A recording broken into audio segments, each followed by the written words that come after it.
Praise the Lord, hallelujah. യേശുവിൽ സമൃദ്ധി എന്നുള്ള ഇന്നത്തെ പ്രോഗ്രാമിലേക്ക് നമ്മുടെ കർത്താവും ദൈവവുമായ യേശു കർത്താവിന്റെ നാമത്തിൽ ഞാൻ നിങ്ങളെ നിങ്ങളുടെ കുടുംബത്തെ സ്വാഗതം ചെയ്യുന്നു. Hallelujah, praise the Lord. यीशु में समृद्धि के आज के इस एपिसोड में मैं आप सबका स्वागत करना चाहता हूँ यीशु मसीह के प्रेम और दया के नाम से. നിങ്ങൾ ചിലപ്പോൾ ഇന്നത്തെ എപ്പിസോഡ് ആദ്യമായിട്ടായിരിക്കും കാണുന്നത്. എൻ്റെ പേര് പാസ്റ്റർ ഹരീഷ്, ഇത് പാസ്റ്റർ രതി. ഞങ്ങൾ രണ്ടുപേരും യേശു കർത്താവിന്റെ സുവിശേഷ വേല ഡൽഹിക്ക് അടുത്തുള്ള ഫരീദാബാദിൽ ഹരിയാന സ്റ്റേറ്റിലാണ് ഞങ്ങൾ ചെയ്തുകൊണ്ടിരിക്കുന്നു യേശു കർത്താവിന്റെ സുവിശേഷ വേല. आज आप पहली बार हमें देख रहे होंगे. इनका नाम पास्टर हरीश है, मेरा नाम पास्टर रति है और हम दोनों मिलके फरीदाबाद जो दिल्ली के नजदीक है वहाँ पे हम सेवकाई करते हैं मिलके. എല്ലാ വ്യാഴാഴ്ചകളിലും രാവിലെ 7:30 AT ഹാർവെസ്റ്റ് ടിവിയിൽ യേശു കർത്താവിന്റെ സുവിശേഷം പ്രസംഗിക്കുന്നു. हर बृहस्पतिवार सुबह 7:30 बजे इसी चैनल पे हर बृहस्पतिवार सुबह 7:30 बजे यीशु में समृद्धि के एपिसोड को टेलीकास्ट किया जाता है.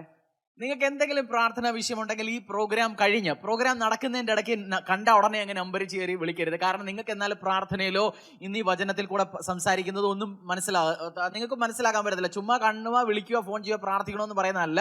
വചനം പഠിച്ച് അതിൽ കൂടെ പ്രാർത്ഥിക്കണം. അതിന് ഈ പ്രോഗ്രാം കഴിഞ്ഞേ വിളിക്കാവൂ. और अगर आपके पास कोई भी प्रार्थना विषय है जिसके लिए आप प्रार्थना करवाना चाहते हैं तो एपिसोड के बीच में मत कॉल कीजिएगा. पूरा एपिसोड देखिएगा, वचन को सुनिएगा, उसके बाद आप कॉल कर सकते हैं दिए गए नंबर पे और मैं आपके लिए प्रार्थना करूंगा. നോർത്ത് ഇന്ത്യയിൽ ഇപ്പോൾ കൊറോണ മഹാമാരി കാരണം എല്ലാവരും പല പല പ്രശ്നങ്ങളാണ്. ചർച്ച്, പാസ്റ്റേഴ്സ്, കർത്താവിന്റെ ജനങ്ങള്. ഈ സമയത്ത് നിങ്ങളെ നിങ്ങളുടെ കുടുംബത്തിനെ കൊണ്ട് ചെയ്യാൻ പറ്റുന്നത് പ്രാർത്ഥിക്കുക. കർത്താവിന്റെ വർക്കുകളിലേക്ക് വേണ്ടിയിട്ട് ഫൈനാൻഷ്യലി നിങ്ങളെ കൊണ്ട് ഇൻവെസ്റ്റ് ചെയ്യാൻ പറ്റുന്നത് നിങ്ങൾ നിങ്ങളുടെ കുടുംബവും ചെയ്യുക. और जैसे आप जानते हैं कोरोना की महामारी इस नॉर्थ इंडिया में बहुत ज़बरदस्त है. अगर आप किसी भी प्रकार सपोर्ट करना चाहते हो अपने फाइनेंसेस के द्वारा, प्रेयर्स के द्वारा, तो ज़रूर आप हमें कॉल करेंगे और हम आपको बताएंगे आप कैसे सपोर्ट कर सकते हैं. നിങ്ങൾ നിങ്ങളുടെ ചർച്ചിനെ എല്ലാ മാസവും സപ്പോർട്ട് ചെയ്യുന്നത് പോലെ നോർത്ത് ഇന്ത്യയിലെ യേശു കർത്താവിന്റെ സുവിശേഷം വളരാൻ വേണ്ടി നിങ്ങളുടെ ഇൻകത്തിന്റെ 1-2% അയച്ച് നിങ്ങൾ കർത്താവിന്റെ സുവിശേഷം വളരാൻ വേണ്ടി ലോകത്തിന്റെ എല്ലാ കോണറുകളിലും എത്താൻ വേണ്ടി നിങ്ങൾ നിങ്ങളുടെ കുടുംബത്താൻ ആവുന്നത് ചെയ്യുക. और मेरा विश्वास है कि आप अपने कलीसिया, जिस कलीसिया में आप जाते हो वहाँ तो आप सपोर्ट करते ही होंगे, परंतु नॉर्थ इंडिया में इस जगह पे जहाँ कोरोना बहुत ज़बरदस्त रीति से फैल रहा है, आप अपने फाइनेंस से 1 या 2% भी निकाल के आप सपोर्ट कर सकते हैं ताकि आप जहाँ नहीं जा सकते आपका फाइनेंस उस एरिया में जाके काम कर सकता है. നിങ്ങളെ ലാസ്റ്റ് ആഴ്ചയിൽ നമ്മൾ ലൈഫ് ഓഫ് ജോസഫിന്റെ ലൈഫിൽ നിന്ന് പലരും നമ്മൾ പഠിച്ചുകൊണ്ടിരിക്കുന്നു.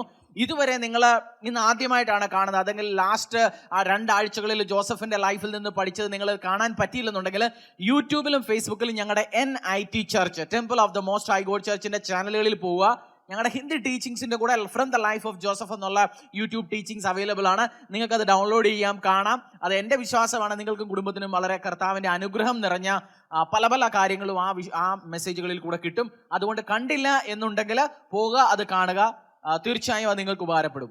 और पिछले हफ्ते जैसे हमने यूसुफ के जीवन से कुछ सीखा, जो बाइबल में यूसुफ है, यूसुफ के जीवन से हमने सीखा. अगर आपने पिछले हफ्ते का एपिसोड मिस कर दिया है तो मैं आपको ये बताना चाहता हूँ, आप फेसबुक या यूट्यूब में जा सकते हैं. वहाँ पे NIT चर्च टाइप करेंगे तो वहाँ पे आपको यूसुफ के जीवन से हमने क्या प्रचार किया आपको वो मिलेगा. और मेरा विश्वास है कि जब आप वो सुनेंगे तो आपका जीवन आशीषित होगा, आपका सोच विचार ब्लेस्ड होगा, आपका परिवार ब्लेस्ड होगा जब आप वो यूसुफ के जीवन में से उस संदेश को सुनेंगे. ബുക്ക് ഓഫ് ജനസിസ് 39:16-18, ഉൽപ്പത്തി പുസ്തകം അധ്യായം 39:16 മുതൽ 18 വരെ നമുക്ക് പഠിക്കാം. എന്നിട്ട് നോക്കാം കർത്താവ് ഈ വചനങ്ങളിൽ കൂടെ നിങ്ങളോട് എന്ത് സംസാരിക്കാൻ പോകുന്നത്. ജനസിസ് 39:16-18. उत्पत्ति की पुस्तक 39:16 से लेकर 18 तक. और वह उसका वस्त्र उसके स्वामी के घर आने तक अपने पास रखे रही. तब उसने उससे इस प्रकार की बातें कही, वह इब्री दास जिसको तू हमारे पास ले आया है वह मुझसे हंसी करने के लिए मेरे पास आया था. और जब मैं ऊंचे स्वर से चिल्ला उठी तब वह अपना वस्त्र मेरे पास छोड़कर बाहर भाग गया. अपनी पत्नी की ये बातें सुनकर कि तेरे दास ने मुझसे ऐसा ऐसा काम किया, यूसुफ के स्वामी का कोप भड़का. ജോസഫിന്റെ മേളിൽ ഒരു ഫോൾസ് അക്യൂസേഷൻ ഉണ്ടായി. ജോസഫിന്റെ മേളിൽ ഒരു കള്ള ആരോപണം ഉണ്ടായി. ഇവൻ വന്ന് എന്നെ നശിപ്പിക്കാൻ നോക്കി എന്നും പറഞ്ഞ് സത്യത്തിൽ അതല്ലായിരുന്നു എന്ന് നിങ്ങൾക്ക് അറിയാം. നിങ്ങൾ പഠിച്ചിട്ടുണ്ടെങ്കിൽ, ഉൽപ്പത്തി പുസ്തകം പഠിച്ചിട്ടുണ്ടെങ്കിൽ, ജോസഫിന്റെ സ്റ്റോറി അറിയാമെങ്കിൽ, ജോസഫിന്റെ മേളിൽ ഒരു കള്ള ആരോപണം നടത്തി. നമുക്കിന്ന് നോക്കാം ആ കള്ള ആരോപണം നടന്ന സമയത്ത് ജോസഫിന്റെ ആറ്റിറ്റ്യൂഡ് എന്തായിരുന്നു. അതിൽ കൂടെ നിങ്ങൾക്കും നിങ്ങളുടെ കുടുംബത്തിനും നിങ്ങളുടെ പേഴ്സണൽ ലൈഫിൽ നിങ്ങൾ എന്തൊക്കെ കാര്യങ്ങൾ പഠിക്കാമെന്ന് നമുക്കിന്ന് നോക്കാം. और जैसे हमने ये पढ़ा, हमने ये सीखा कि यूसुफ के ऊपर भी एक गलत आरोप लगा था। तो जब गलत आरोप लगा था, जैसे अगर आपने पढ़ा होगा तो आप जानते हैं कि यूसुफ के साथ क्या हुआ, उसके स्वामिनी ने उसके साथ क्या किया, और उसके ऊपर गलत आरोप लगाया गया था। और जब गलत आरोप लगाया गया था तो उसका एटीट्यूड हम आज सीखेंगे। ജോസഫ് അക്യൂസേഷൻസ് ആയിരുന്ന സമയത്ത് അവന് ദൈവത്തോട് ഒരിക്കലും ദേഷ്യപ്പെട്ടില്ല, കർത്താവിനോട് ദേഷ്യം കാണിച്ചിട്ടില്ല. എന്നിട്ട് പറഞ്ഞില്ല, ഞാൻ നിന്നെ ഇതുവരെ സെർവ് ചെയ്തു, ഞാൻ നല്ല വിശ്വാസങ്ങളിൽ കൂടെ നടന്നു, ഞാൻ എൻ്റെ നല്ല സ്വഭാവം കാണിച്ചു, എന്നിട്ടും ദൈവമേ എനിക്ക് ഇങ്ങനെ തന്നെയാണല്ലോ വരുന്നത്, നിന്നെ ഞാൻ ഇനി മുതൽ ചർച്ച വരത്തില്ല, ആരാധിക്കത്തില്ല, നിന്റെ പുറകെ നടക്കത്തില്ല, അതായതാണെന്നൊന്നും ജോസഫ് പറഞ്ഞില്ല. और यूसुफ के ऊपर जब गलत आरोप लगा था, यूसुफ ने कभी भी परमेश्वर को देख के ये नहीं बोला कि परमेश्वर के ऊपर गुस्सा नहीं दिखाया, परमेश्वर को देख के ये नहीं बोला कि परमेश्वर मैंने तेरे लिए सेवा किया, मैं चर्च गया, मैंने इतना सारा कार्य किया, फिर भी मेरे ऊपर गलत आरोप क्यों लगा। यूसुफ ने कभी ऐसा नहीं बोला। നമ്മളാണെങ്കിൽ നമ്മൾ ഒരു ചെറിയൊരു ആരോപണം ആരെങ്കിലും നമ്മളോട് പറഞ്ഞ ഉടനെ നമ്മൾ പറയും, കർത്താവേ ഞാൻ ഇത്രയും കോടിക്കണക്കിന് രൂപ ദശാംശം തന്നു, കോടിക്കണക്കിനൊന്നുമില്ല, കൂടിപ്പോ ഒരു 10-200 രൂപ 20 രൂപ കൊടുത്ത് കാണും, ചിലപ്പോൾ പൊട്ടിയ 2-20 രൂപയുടെ നോട്ട് എടുത്തിട്ട് കാണും. എന്നിട്ട് കർത്താവിനോട് നമ്മൾ ഫുള്ള് കണക്ക് പറയും, ഞാൻ ഇത്രയും കാര്യം ചെയ്തു, എന്നിട്ടും നീ എൻ്റെ മേളിൽ ഈ ആരോപം കേൾപ്പിക്കാൻ എന്നെ ഇങ്ങനെയൊക്കെ ആക്കിയല്ലോ കർത്താവേ, ദൈവമേ നീ എന്നോട് എന്തുവാ ചെയ്യുന്നത്, ഇങ്ങനെയാണോ ചെയ്യുന്നത്? അങ്ങനെയുള്ള ആറ്റിറ്റ്യൂഡ് ഒന്നും ജോസഫ് കാണിച്ചില്ല. അതുകൊണ്ടാണ് ജോസഫിന്റെ മേളിൽ കർത്താവിന്റെ ദൈവത്തിന്റെ അനുഗ്രഹങ്ങൾ വന്നത്. और यूसुफ के ऊपर जब गलत आरोप लगा था, अगर हम में से कोई अगर यूसुफ के जगह होता तो हम शायद ये कहते, हे परमेश्वर देख तेरे लिए मैंने करोड़ों लगाया, लाखों लगाया, जबकि ऐसा सत्य नहीं है। हमने हो सकता है 10,000 20,000 या 10 रुपए या 20 रुपए जो फटे हुए नोट होगा वो परमेश्वर को दिया होगा। फिर हम बोलते हैं, परमेश्वर तेरे लिए मैंने इतना कुछ किया और तूने देख मेरे साथ क्या किया, मेरे ऊपर गलत आरोप लगाया। परंतु यूसुफ ने ये कुछ नहीं किया, उसका रवैया परमेश्वर के साथ बिल्कुल सही था। उसने कोई भी गलत कदम नहीं उठाया और परमेश्वर को अपना गुस्सा नहीं दिखाया। നിങ്ങളുടെ മേളിൽ ഞാൻ ഒരു റിയാലിറ്റി പറയാൻ പോകുന്നു. ഫോൾസ് അക്യൂസേഷൻസ് വരും. നിങ്ങൾ എന്തൊക്കെയാണെന്നുണ്ടെങ്കിലും നിങ്ങൾ കർത്താവിന്റെ വചനത്തിൽ നിൽക്കുന്നു, നിങ്ങൾ എത്ര വലിയ ദാസനോ ചെറിയോ വലുതായെങ്കിലും നിങ്ങളുടെ ലൈഫിൽ ഒരു സമയത്ത് ആരെങ്കിലും ഗ്രൂപ്പ് ഓർഗനൈസേഷൻ അല്ലെങ്കിൽ ഗവൺമെന്റ് ആരെങ്കിലും നിങ്ങളെ ഫോൾസ്ലി അക്യൂസ് ചെയ്യും. ആ സമയത്ത് നിങ്ങളുടെ ആറ്റിറ്റ്യൂഡ് ജോസഫിന്റെ കൂട്ടത്തിൽ ഉള്ളതായിരിക്കണം. കർത്താവിനോട് ദൈവത്തിനോട് ഒരിക്കലും ദേഷ്യം കാണിക്കരുത്. और मैं आपको सच बात बताता हूं कि आपके ऊपर कभी ना कहीं गलत आरोप तो लगेगा ही, चाहे वो परिवार से हो, चाहे सरकार की तरफ से हो, गलत आरोप तो लगेगा। आप अच्छा करेंगे तो गलत आरोप लगेगा, आपने कुछ किया किसी के प्रति तो गलत आरोप लगना ही है। पर उस टाइम जब आपके ऊपर गलत आरोप लगेगा तो परमेश्वर के ऊपर आपने गुस्सा नहीं दिखाना है। परमेश्वर को यह नहीं करना कि परमेश्वर तूने क्यों किया, परमेश्वर को निंदा नहीं करना, परमेश्वर को तिरस्कार उस टाइम नहीं करना। ഒന്നാമത്തെ ഇന്നത്തെ ലെസൺ നമ്മൾ പഠിക്കേണ്ടതെന്ന് വെച്ചാൽ ഒരിക്കലും നമ്മൾ ദൈവത്തിനോട് ദേഷ്യം കാണിക്കരുത്. और पहली चीज जो आज हम सीखेंगे वो ये है कि कभी भी परमेश्वर को गुस्सा नहीं दिखाना। ഉൽപ്പത്തി ജനസിസിന്റെ 39-ാമത്തെ 20-ാമത്തെ വേഴ്സ് 39:20. उत्पत्ति 39:20। और यूसुफ के स्वामी ने उसको पकड़कर बंदी गृह में जहां राजा के कैदी बंद थे डलवा दिया, अतः वह उस बंदी गृह में रहा। ജോസഫിനെ ആരോപണം വരിക മാത്രമല്ല ചെയ്ത, ജോസഫിന്റെ മേളിൽ ഇൻജസ്റ്റിസുമായി, അവന്റെ മേളിൽ അന്യായമായി, അവന്റെ സൈഡാണ് ന്യായമെങ്കിലും അവനെ അന്യായം കാണിച്ചു പിടിച്ച് ജയിലിൽ കൊണ്ടിട്ടു. और यूसुफ के साथ सिर्फ उसके ऊपर गलत आरोप ही नहीं परंतु यूसुफ के साथ अन्याय हुआ। गलत आरोप के साथ साथ उसके साथ अन्याय भी हुआ। ഞാനൊരു കാര്യം നിങ്ങളോട് പറയാൻ താല്പര്യപ്പെടുന്നത്, നിങ്ങൾ യേശു കർത്താവിൽ വിശ്വസിക്കുന്നുണ്ടെങ്കിൽ ഇന്നല്ലെങ്കിൽ നാളെ നിങ്ങളുടെ മേളിൽ അന്യായം നടക്കും. ജീസസ് ക്രൈസ്റ്റിനെ അന്യായമായിട്ടാണ് പിടിച്ച് ക്രൂസിക്കൊണ്ടിട്ടത്. നമ്മുടെ ബോസ്, നമ്മുടെ ഗുരു, നമ്മുടെ കർത്താവിന്റെ മേളിൽ അന്യായം പ്രവർത്തിച്ചു, ജോസഫിന്റെ മേളിൽ അന്യായം പ്രവർത്തിച്ചെങ്കിൽ ഞാനൊരു ഗുഡ് ന്യൂസ് പറയാൻ പോകുന്നു, നിങ്ങളുടെ മേളിലും അന്യായം പ്രവർത്തിക്കും ആളുകൾ. और जिस प्रकार मैं आपको एक बात ये बताना चाहता हूँ कि अगर आप परमेश्वर के पीछे चलते हैं, उससे प्रेम करते हैं, तो आपके साथ भी अन्याय होगा। परमेश्वर के पीछे चलने के कारण आपके साथ अन्याय होगा। जब यीशु मसीह जो हमारा परम पिता परमेश्वर है, जब उसके साथ अन्याय हुआ, यूसुफ के साथ अन्याय हुआ, जबकि वो खरा निकला, तो आपके और मेरे साथ अन्याय क्यों नहीं होगा? जब हम यीशु मसीह के पीछे चलते तो हमारे साथ भी अन्याय होगा। ഈ സമയത്ത് നമ്മുടെ ആറ്റിറ്റ്യൂഡ് ചേഞ്ച് ആകരുത്. ജോസഫിന്റെ ആറ്റിറ്റ്യൂഡ് ചേഞ്ച് ആയില്ല. ജോസഫ് ഒരിക്കലും മനസ്സിനകത്ത് മനസ്സ് കട്ടിയാക്കുകയോ അവന്റെ ആ നേച്ചർ ഒന്നും ചേഞ്ച് ആകില്ല. അതുകൊണ്ടാണ് കർത്താവ് ജോസഫിനെ വലിയ ഒരു കാര്യത്തിന് വേണ്ടി ഉപയോഗിച്ചത് എന്ന് ഞാൻ വിശ്വസിക്കുന്നു. और इस टाइम जब आपके साथ अन्याय होता है, आपके ऊपर गलत आरोप लगता है, उस टाइम परमेश्वर के प्रति अपना रवैया नहीं बदलना। मेरा विश्वास है कि यूसुफ के ऊपर जो परमेश्वर का अनुग्रह उतरा इसी वजह से, क्योंकि यूसुफ ने कभी भी परमेश्वर के प्रति कोई निंदा या रवैया, गलत रवैया नहीं दिखाया। അടുത്തത് Genesis 40, Genesis book of Genesis 40:9-12. ഉൽപ്പത്തി അധ്യായം 40 9 മുതൽ 12 വരെ നമുക്കൊന്ന് പഠിക്കാം. വേഴ്സ് 9-12. വളരെ ഇമ്പോർട്ടന്റ് കാര്യം ഞാൻ നിങ്ങളോട് പറഞ്ഞ് മനസ്സിലാക്കാൻ താല്പര്യപ്പെടുന്നു. വളരെ ശ്രദ്ധയോടിരിക്കുക. उत्पत्ति 40 का 9 से लेकर 12 तक हम पढ़ेंगे और बहुत ध्यान से इसको समझना, क्योंकि अब जो मैं बताना चाहता हूं वो बहुत ध्यान से सुनना। तब पिलाने हारों का प्रधान अपना स्वप्न यूसुफ को यूं बातें बताने लगा, मैंने स्वप्न में देखा है कि मेरे सामने एक दाखलता है और उस दाखलता में 3 डालियां हैं और उसमें मानो कलियां लगी हैं और वे फूली हुई और उसके गुच्छों में दाख लगाकर पक गई। फिरौन का कटोरा मेरे हाथ में था और मैंने उन दाखों को लेकर फिरौन के कटोरे में निचोड़ा और कटोरे को फिरौन के हाथ में दिया। तब यूसुफ ने उससे कहा, इसका फल यह है, 3 डालियां का अर्थ 3 दिन है, इसलिए अब से 3 दिन के भीतर फिरौन तेरा सिर ऊंचा करेगा और फिर से तेरे पद पर तुझे नियुक्त करेगा और तू पहले के समान फिरौन का पिलाने हारा होगा, उसका कटोरा उसके हाथ से फिर दिया करेगा। ജോസഫ് ജയിലിലായിരുന്ന സമയത്തും ജോസഫിന് ഒരു ഗിഫ്റ്റ് ഉണ്ടായിരുന്നു, ഡ്രീം ഇന്റർപ്രറ്റ് ചെയ്യാനുള്ള ഗിഫ്റ്റ്. जब यूसुफ बंदी गृह में था, यूसुफ को परमेश्वर ने एक तोड़ा दिया था कि कैसे दर्शनों का मतलब निकाल सके, कैसे सपनों का मतलब निकाल सके। तो जब यूसुफ बंदी गृह में था, उस टाइम पे भी उसने अपने तोड़े का इस्तेमाल किया। നമ്മൾ ഇതിന്ന് വളരെ ഒരു ഇമ്പോർട്ടന്റ് കാര്യം പഠിക്കേണ്ടതെന്ന് വെച്ചാൽ, നമുക്ക് എന്തൊക്കെ പ്രശ്നങ്ങൾ ഉണ്ടായാലും നമ്മൾ കർത്താവിനെ സെർവ് ചെയ്യുന്ന, നമുക്ക് തന്നിരിക്കുന്ന ഗിഫ്റ്റ് വരദാനങ്ങളിൽ കൂടെ യേശുവിനെ സെർവ് ചെയ്യുന്നത് ഒരിക്കലും നിർത്തരുത്. और इससे हम ये सीख सकते हैं कि परमेश्वर ने जो तोड़ा हमें दिया है, उस तोड़े को हमें इस्तेमाल करना है, उस तोड़े के साथ हमें परमेश्वर की सेवा करना है।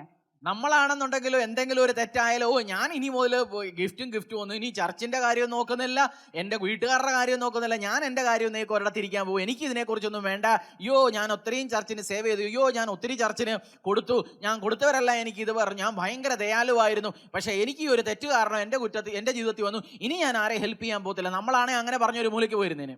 और अगर यूसुफ की जगह हम होते तो हम ये बोलते, अरे बाबा मैं नहीं करूंगा चर्च में कोई काम, मैंने बहुत सुन लिया, मैंने बहुत कर लिया, मैंने बहुत देख लिया, मैंने अपना दया दिखाया, मैंने इतना कार्य किया, सेवा किया, परमेश्वर के राज्य के लिए इतना किया, पर मेरे साथ अन्याय हुआ। हम ये सब बोल के एक कोने में जाके बैठते, हम ये बोलते हम तो अब चर्च भी नहीं जाते। എൻ്റെ കാര്യം ഞാൻ പറയാം, ഞാൻ ആദ്യമായിട്ട് ഒരാളെ കല്യാണം കഴിപ്പിച്ചു, 2 ഫാമിലി അവർ ചർച്ചിലും വരത്തില്ല, ഞാൻ പറയുന്ന കേൾക്കത്തുമില്ല, എന്നെയാണ് ചീത്തവിളിയോട് ചീത്തവിളിയാ. और मैं अपने बारे में बताऊंगा, अपना उदाहरण लूंगा। हमारे कलीसिया में एक लड़की और लड़के की शादी करवाया था और उसके बाद उन दोनों ने चर्च आना छोड़ दिया, परिवारों ने चर्च आना छोड़ दिया, हमारे बारे में बुरा कहने लगा, हमारा मुंह तक देखना नहीं चाहते। അതിന്റെ അർത്ഥം ഒരു പാസ്റ്ററായ ഞാൻ ഇനി മുതൽ ആരെയും കല്യാണം കഴിപ്പിക്കാനോ അതോ അതിനു വേണ്ടിയിട്ട് മുന്നും കൈയിട്ട് ഇറങ്ങരുതെന്നാണോ? അല്ല, ഞാൻ എൻ്റെ ജോലി എന്നെ ദൈവം ഏൽപ്പിച്ചിരിക്കുന്നത് ഞാൻ ചെയ്ത് മുന്നോട്ട് കൊണ്ടുപോകണം. എൻ്റെ കാര്യം, എൻ്റെ ജോലി മുന്നോട്ട് കൊണ്ടുപോകണം.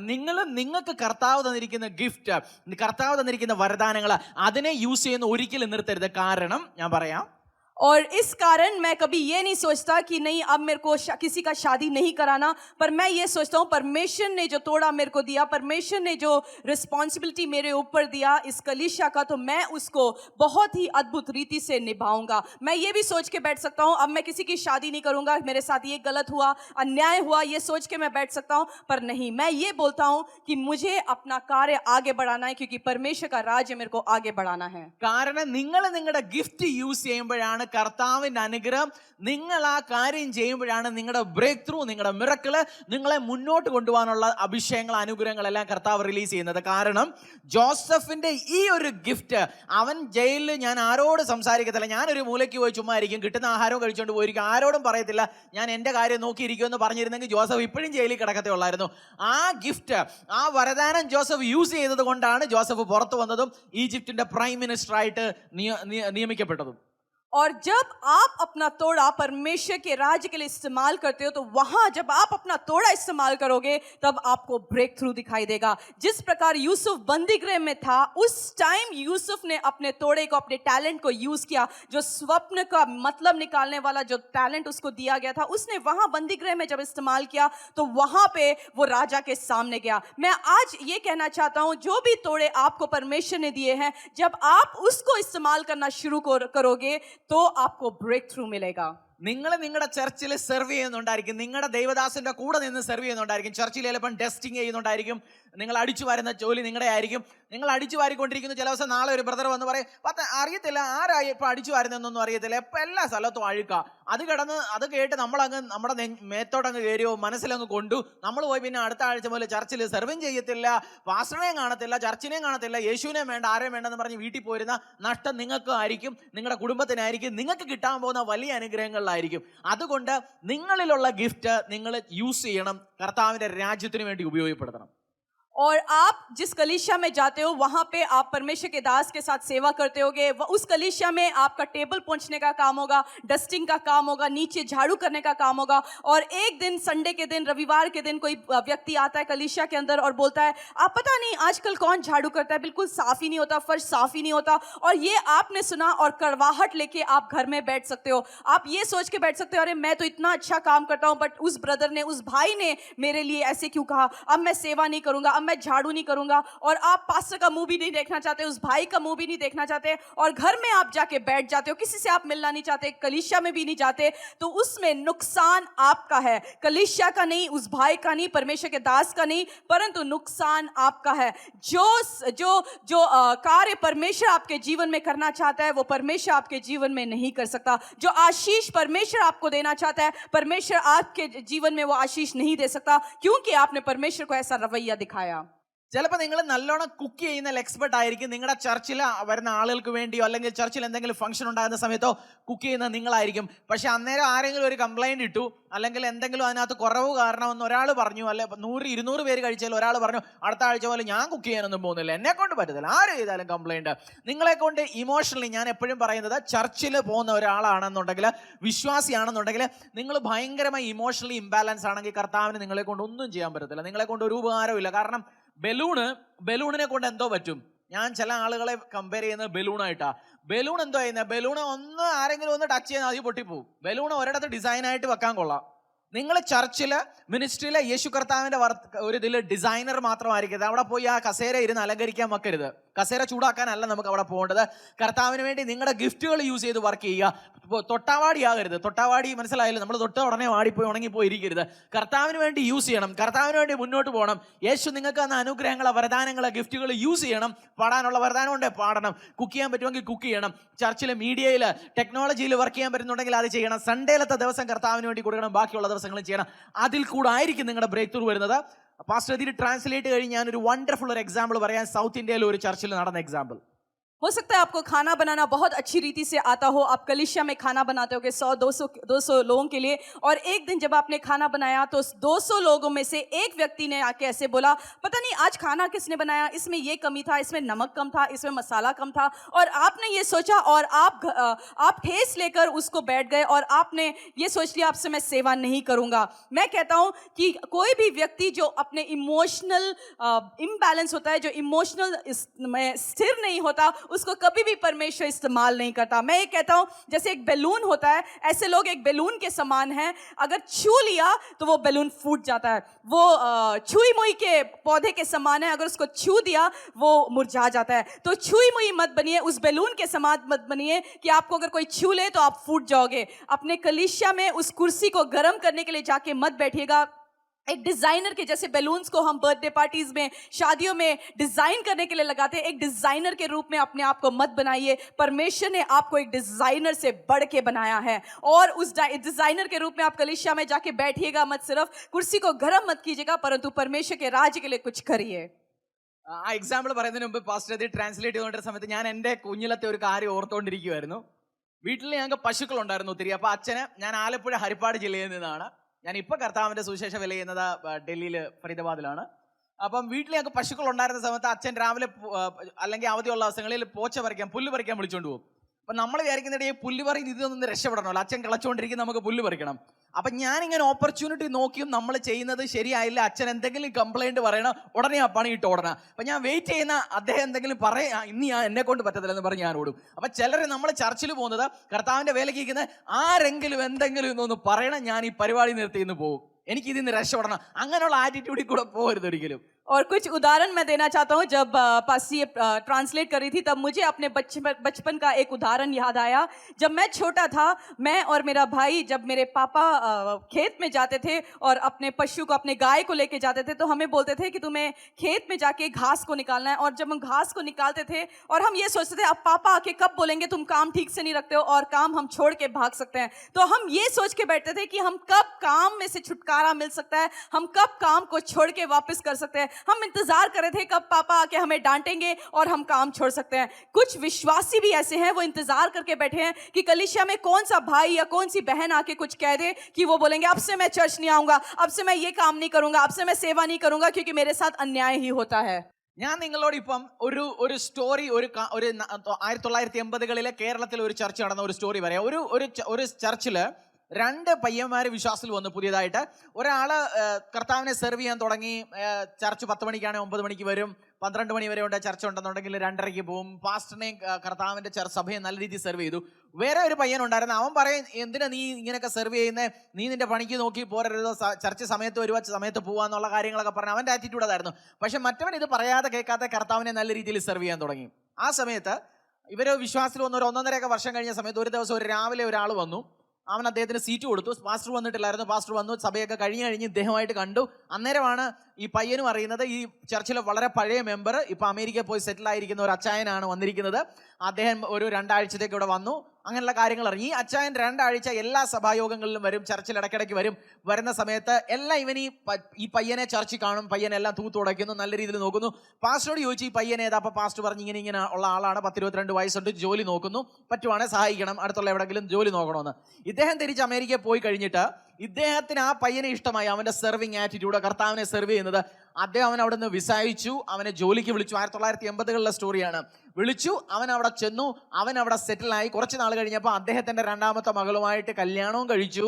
ആദ്യത്തെ 2ാമത്തെ മകളുമായിട്ട് കല്യാണം കഴിച്ചു, അവിടെ സെറ്റിലായി. കർത്താവ് അവനെ അനുഗ്രഹിച്ചു, അവൻ അവിടെ വളർന്നു. എന്തുകൊണ്ട്? അവന്റെ ആ സേവാ മനോഭാവം കൊണ്ട്. അതുകൊണ്ട് എൻ്റെ സുഹൃത്തെ, കർത്താവിനെ സെർവ് ചെയ്യുന്ന ഒരിക്കലും നിർത്തരുത്. നിങ്ങളുടെ ഗിഫ്റ്റിങ്ങിൽ കൂടെ, നിങ്ങൾ കർത്താവിന് കൊടുക്കുന്ന ആ ഗിഫ്റ്റിങ്ങിൽ കൂടെ ആയിരിക്കും നിങ്ങളുടെ മുന്നോട്ടുള്ള ജീവിതവും മുന്നോട്ടുള്ള അഭിഷേകങ്ങളും കർത്താവ് നിങ്ങളെ കൊണ്ടുപോകുന്നത്. और मैं आपको एक उदाहरण बताना चाहता हूँ. 2 लड़के थे केरला के एक कलीसिया में, और 2 लड़के जो हैं उस कलीसिया में जाते थे. एक जो पहला लड़का है, पहला भाई जो था, वो चर्च शुरू होने से पहले, जैसे 10 बजे अगर चर्च शुरू होता है तो वो 9 बजे ही चर्च पहुंच के, कलीसिया पहुंच के वहाँ की साफ सफाई देखता था, चर्च सेट करता था, जो बेंचेस थे उसकी सफाई करता था. और जो दूसरा भाई था वो चर्च शुरू होने के बाद, जैसे 10 बजे अगर शुरू हुआ तो वो 10:30-11 बजे आता था. और जो पहला भाई था वो कलीसिया खत्म होने के बाद भी 1 घंटा 1.5 घंटा, जब तक कलीसिया सफाई नहीं होता था तब तक वो जाता नहीं था. परंतु जो दूसरा भाई था, जैसे ही कलीसिया खत्म होता था वो भाग जाता था, वो चला जाता था. तो एक दिन, रविवार का दिन था, जब ये पहला भाई कलीसिया का जब सेटिंग कर रहा था, उस दिन एक व्यक्ति आया बाहर से, अमेरिका से, और उसने उस भाई को बिठाया, कुर्सी दिया, उसको बिठाया. और उस दिन जब सभा खत्म हुई तो परमेश्वर के जो दास थे, दास के साथ उस व्यक्ति का मुलाकात हुआ. तब परमेश्वर के दास को पता चला कि ये व्यक्ति तो इसी कलीसिया का मेंबर है, बहुत साल से अमेरिका में बेस्ड है. और इस व्यक्ति ने बहुत टाइम, 15-20 दिन वो उस गांव में रहा. और 15-20 दिन तक जब ये कलीसिया आ रहा था, उसने देखा ये लड़का जो है वो वफादार है, वो सेवा करता रहता है, उसने कभी सेवा करना छोड़ा नहीं. और एक दिन उस व्यक्ति ने जाके पासवान से पूछा कि पासवान, ये जो व्यक्ति आपके कलीसिया में सेवा करता है, ये कौन है? उसका डिटेल्स लिया.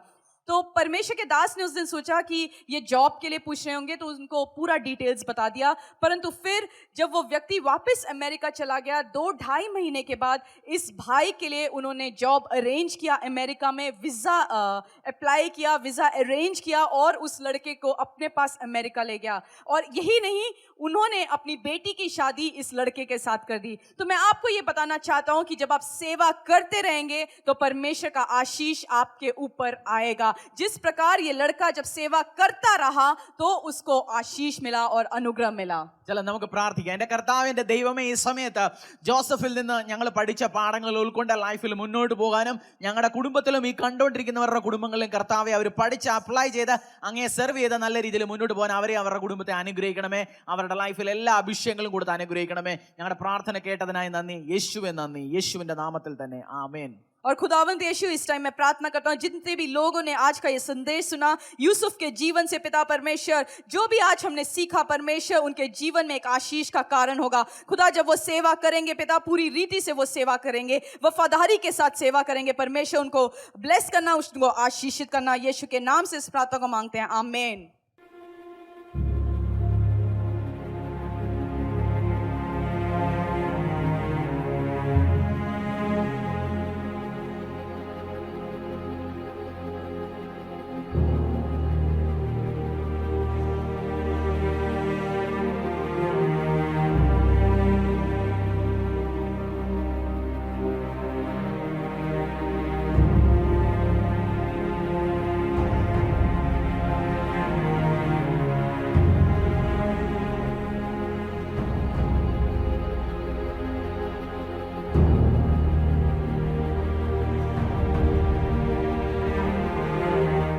കർത്താവിൻ്റെ നാമത്തിൽ നിങ്ങൾക്ക് എല്ലാവർക്കും എൻ്റെ സ്നേഹവന്ദനം. എൻ്റെ പേര് പാസ്റ്റർ ഹരീഷ് കുറുപ്പ് ഗോപിനാഥ്. ഞാനും എൻ്റെ കുടുംബവും കൂടി ഡൽഹിക്ക് അടുത്തുള്ള ഫരീദാബാദിൽ യേശു കർത്താവിൻ്റെ സുവിശേഷ വേല ചെയ്യുന്നു. ഞങ്ങൾ ഇന്ന് ഈ ഏപ്രിലായി 2021 ഏപ്രിൽ മാസമാണിതിപ്പോൾ. ജീസസ് കിച്ചൻ്റെ പേരിൽ പലർക്കും ആഹാരങ്ങൾ കൊടുക്കുന്നു. നിങ്ങൾക്കറിയാമല്ലോ ജീസസ് കിച്ചൻ്റെ പ്രവർത്തനങ്ങളെക്കുറിച്ച്. 250-300 പേർക്ക് അടുത്ത് ഞങ്ങൾ ഒരു ദിവസം ആഹാരം കൊടുക്കുന്നുണ്ട്. ഇന്നത്തെ ദിവസം ഞങ്ങൾ ഐസ്ക്രീമും കൂടെ കൊണ്ടുവന്നു. ചില ദിവസം ആഴ്ചയിൽ 1-2 പ്രാവശ്യം ഞങ്ങൾ ഐസ്ക്രീമും കൊടുക്കാറുണ്ട്. ഈ കുഞ്ഞ്, എൻ്റെ കൂടെ നിൽക്കുന്ന കുഞ്ഞ്, ഇവിടുത്തെ ഒരു സ്ലമ്മിലെ ഒരു കുഞ്ഞ്, അവളിന്ന് ആഹാരം എടുത്തിരിക്കുന്നത് ഒരു പ്ലാസ്റ്റിക് കവറിലാണ്, ഒരു പ്ലാസ്റ്റിക് കൂടിലാണ്. കൊണ്ടുവരാൻ അവരുടെ കയ്യിൽ ആഹാര സാധനങ്ങൾ മേടിക്കാൻ പോലും പ്ലേറ്റുകൾ പോലും ഇല്ലാത്ത ഏരിയയിലാണ് ഞങ്ങൾ സെർവ് ചെയ്യുന്നത്. ഈ കുഞ്ഞ് ഇന്ന് അവൾക്ക് ആഹാരം കൊടുത്തു. അവളുടെ മുഖത്തൊരു സന്തോഷമുണ്ട്, അവൾ ചിരിക്കുന്നു. കർത്താവ് നിങ്ങളെ അനുഗ്രഹിക്കട്ടെ. ഇങ്ങനെ എത്ര ലക്ഷങ്ങളുടെ പേരിൽ നമ്മളെ കൊണ്ട് ഒരാളുടെ മുഖത്ത്, ഒരു കുഞ്ഞിൻ്റെ മുഖത്ത് ഒരു സ്മൈല്, ഒരു ഹാപ്പിനെസ് ഒരു ദിവസം കൊണ്ടുവരാൻ പറ്റുമെന്നുണ്ടെങ്കിൽ അത് നമ്മളെ, നമ്മുടെ കുടുംബത്തെ കൊണ്ട് ചെയ്യാൻ പറ്റുന്ന വലിയൊരു അനുഗ്രഹമാണ്. കർത്താവ് നിങ്ങളെ അനുഗ്രഹിക്കട്ടെ. ജീസസ് കിച്ചന് നോർത്ത് ഇന്ത്യയിലെ ഫരീദാബാദിൽ, ഡൽഹിക്ക് അടുത്തുള്ള ഫരീദാബാദിലെ Temple of the Most High God church, ഞാനും എൻ്റെ കുടുംബവും ഞങ്ങളുടെ മിനിസ്ട്രിയും സെർവ് ചെയ്യുന്ന ഏരിയയിൽ ഞങ്ങൾ ഒരുമിച്ച് കർത്താവിൻ്റെ സുവിശേഷ വേല ചെയ്യുന്നു. ഇതുപോലുള്ള സ്ലം ഏരിയകൾ കർത്താവിൻ്റെ നാമത്തിൽ ആഹാരം കൊടുക്കുന്നു, അങ്ങനെയുള്ള കാര്യങ്ങൾ കൊടുക്കുന്നു. നിങ്ങളെ നിങ്ങളുടെ കുടുംബത്തിനെ കൊണ്ട് പറ്റാൻ ചെയ്യുന്നത് നിങ്ങൾ നിങ്ങളുടെ കുടുംബവും ചെയ്യുക. കർത്താവ് നിങ്ങളെ 2 കൈ കൊണ്ട് അനുഗ്രഹിക്കട്ടെ. എല്ലാവിധ ദൈവ അനുഗ്രഹങ്ങളും തരട്ടെ. ഒരു നേരത്തേക്കുള്ള ആഹാരം, ഒരു നേരത്തേക്ക് നമ്മൾ ചെറിയൊരു പാക്കറ്റിൽ നമ്മൾ വെള്ളവും കൊടുക്കുന്നുണ്ട്. 2 രൂപയാണ് അതിൻ്റെ ചിലവ്. ഒരു ദിവസം പാക്കറ്റ് 35-40 രൂപയ്ക്ക് അടുത്ത് ചിലവ് വരും. ഞങ്ങളുടെ ടീം, ഞങ്ങളുടെ വണ്ടികൾ എല്ലാവരും കൂടെ വന്ന് ചെയ്യുന്നു. കർത്താവ് നിങ്ങളെ അനുഗ്രഹിക്കട്ടെ. വലിയ കാര്യങ്ങൾക്ക് വേണ്ടിയിട്ട് നിങ്ങളെ നിങ്ങളുടെ കുടുംബത്തെ ഉപയോഗപ്പെടുത്തട്ടെ. നിങ്ങളെ അനുഗ്രഹിക്കട്ടെ. 2 കൈയും വെച്ച് കർത്താവ് അനുഗ്രഹിക്കട്ടെ. ചില സമയത്ത് താങ്ക് യു അബ്ദുള്ള. ചില സമയത്ത് നമ്മളെ ദൈവം തന്ന് അനുഗ്രഹിച്ചിരിക്കുന്ന ഫെസിലിറ്റികൾക്ക് വേണ്ടിയിട്ട്, നമുക്ക് കർത്താവ് തന്ന് അനുഗ്രഹിച്ചിരിക്കുന്ന അഭിഷേകങ്ങൾക്ക് വേണ്ടിയിട്ട് നമ്മൾ ചില സമയത്ത് നന്ദി പറയത്തില്ല. പക്ഷേ ഇന്ന് ഞാൻ നിങ്ങളോട് പറയുന്നത്, നിങ്ങൾക്ക് എന്ത് സുഖ സൗകര്യങ്ങൾ കർത്താവ് തന്നോട് അതിനുവേണ്ടി നന്ദി പറയുക. അമ്മ വെച്ച് തരുന്ന ആഹാരത്തിന് വേണ്ടി നന്ദി പറയുക. അച്ഛന് അധ്വാനിച്ച് കൊണ്ടുവന്ന് നിങ്ങളെ പോറ്റുന്ന ചെറിയ സന്തോഷങ്ങൾക്ക് വേണ്ടി നന്ദി പറയുക. കാരണം പല ദിവസങ്ങളിൽ നമ്മൾ അതൊന്നും ചെയ്യാറില്ല. സോ ഒരു ഗ്രാറ്റിറ്റ്യൂഡിൻ്റെ ഒരു ഹാർട്ട് നമുക്ക് വകേണ്ടത് വളരെ ആവശ്യമാണ്. കാരണം ആ കുഞ്ഞിന് പാത്രം പോലും ഇല്ല അവർക്ക് കഴിക്കാൻ, അവർക്ക് കൊണ്ടുപോകാൻ. സോ അങ്ങനെയുള്ളവർക്ക് വേണ്ടി ചെയ്യുക, നമ്മളെ കൊണ്ട് പറ്റുന്നത് ചെയ്യുക. ഒത്തിരി കാര്യങ്ങൾ കർത്താവിന് വേണ്ടി ചെയ്യാനുണ്ട്. കർത്താവിൻ്റെ സുവിശേഷ പ്രവർത്തനങ്ങൾക്ക് വേണ്ടി ചെയ്യാനുണ്ട്. എൻ്റെ പ്രാർത്ഥനയാണ് നിങ്ങളെ നിങ്ങളുടെ കുടുംബത്തെയും കൊണ്ട് ഇനിയും വലിയ കാര്യങ്ങൾ ചെയ്യട്ടെ. എൻ്റെ ടീമും ഞങ്ങളും എല്ലാം കൂടി ഇന്നത്തെ ദിവസം ചെയ്യുന്നു. ലോക്ക്ഡൗണ് 1 വർഷത്തോളമായി. ഞങ്ങൾ 2020 ഏപ്രിൽ മെയ് മാസത്തിലാണ് ഇത് തുടങ്ങിയത്, ജീസസ് കിച്ചന്. ഈ രണ്ടാമത് വീണ്ടും വലിയ ലോക്ക്ഡൗണുകൾ വരുന്നു, വലിയ കർഫ്യൂകൾ വരുന്നു, ലക്ഷങ്ങൾ മരിച്ചു വീഴുന്നു, ഒത്തിരി പേർക്ക് ജോലി നഷ്ടപ്പെടുന്നു. യുപിയിലും ബീഹാറിലുമുള്ള മൈഗ്രേറ്ററി പോപ്പുലേഷൻ വീണ്ടും തിരിച്ചു പോകാൻ തുടങ്ങുന്നു. ഒത്തിരി ആളുകൾക്ക് പല ഹെൽപ്പുകളുണ്ട്. നിങ്ങളെ നിങ്ങളുടെ കുടുംബത്തെയും കൊണ്ട് പറ്റാവുന്നത് ചെയ്യുക. കർത്താവ് നിങ്ങളെ അനുഗ്രഹിക്കട്ടെ. ഞാൻ നിങ്ങൾക്ക് വേണ്ടി പ്രാർത്ഥിക്കാൻ താല്പര്യപ്പെടുന്നു. എൻ്റെ കർത്താവേ, എൻ്റെ ദൈവമേ, ആകാശത്തിൽ നിന്ന് 2 കൈകളും തുറന്ന് ഈ ജീസസ് കിച്ചന് വേണ്ടിയും ഞങ്ങളുടെ ഗോസ്പൽ വർക്കിന് വേണ്ടിയിട്ടും സുവിശേഷ പ്രവർത്തനങ്ങൾക്ക് വേണ്ടിയിട്ട് കൈ നീട്ടുന്നവരെ നീ 2 കൈയും വെച്ച് അനുഗ്രഹിക്കണമേ എൻ്റെ തമ്പുരാനെ. അവരുടെ മേളിൽ ആകാശം തുറക്കട്ടെ, അവരുടെ മേളിൽ സ്വർഗം തുറക്കട്ടെ. എൻ്റെ കർത്താവ് 2 കൈയും വെച്ച് ഇവരെ അനുഗ്രഹിക്കട്ടെ. നന്ദി കർത്താവ്, എൻ്റെ പ്രാർത്ഥന കേട്ടതിനായിട്ട്. എബ്രഹാം, ഇസഹാക്ക്, യാക്കൂബിന്റെ കർത്താവേ നന്ദി, നന്ദി. ഞങ്ങളുടെ പ്രാർത്ഥന കേൾക്കുന്നതായി ഇവരെ അനുഗ്രഹിക്കണമേ അപ്പ, ഉയർത്തണമേ. യേശുവിന്റെ നാമത്തിൽ തന്നെ ഞാൻ പ്രാർത്ഥിക്കുന്നു. നന്ദി എൻ്റെ കർത്താവ്, നമ്മുടെ കർത്താവ് നിങ്ങളെ അനുഗ്രഹിക്കട്ടെ. ഇന്നത്തെ ദിവസം നല്ലതായിരിക്കട്ടെ, ഇനി വരുന്ന ദിവസങ്ങൾ നല്ലതായിരിക്കട്ടെ. യേശുവിന്റെ നാമത്തിൽ ആമേൻ.